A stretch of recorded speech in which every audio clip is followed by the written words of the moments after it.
Hello, this is Patrick at OneCNC West, and what we're going to do in this training video is take a look at how to align the datum with your part.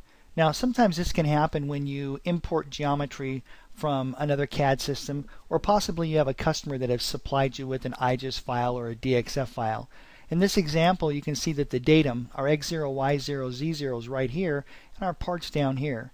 Now, there's really two ways to approach this within OneCNC. You can move the part, or you can move the datum. It's up to you, and I'll show you both techniques. Let's say we want to move the part.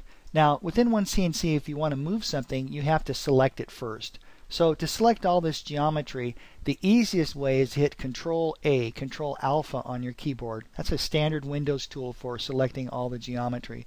If you don't want to do that, you could come up to the top of the screen and select this option called Select All Visible Entities.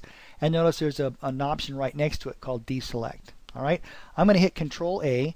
Now, once your geometry is selected, you can move it, you can rotate it, you can scale it, you can mirror it, and so on.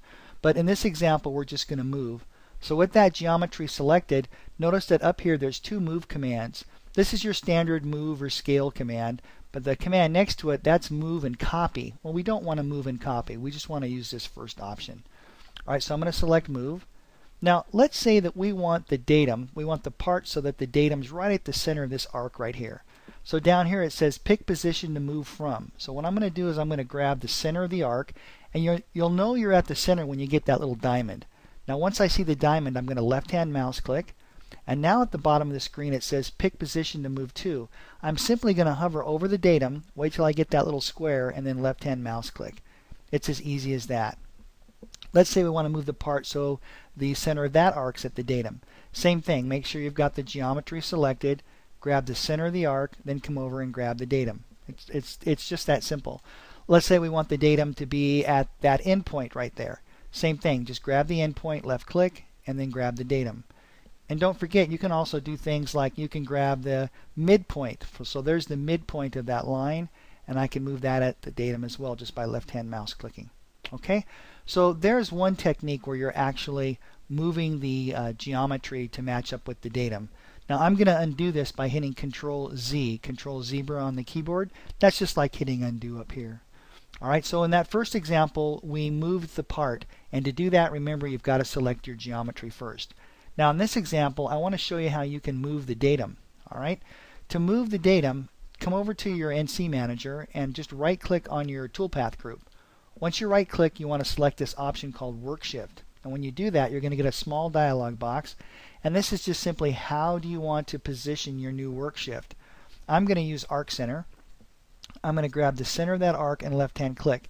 And once I do that, you can see that a yellow axis marker appears there. Now, that is the datum now. That's X0, Y0, Z0. What's neat about this is you can change the datum anytime that you'd like. In fact, you could machine an entire part and then realize that you need the datum in a different location. Let me demonstrate that. I'm going to load a part here. Let's pull up one that's already been manufactured. I'll grab this guy right here. Okay, and right now you can see that the datum happens to be in this upper left-hand corner.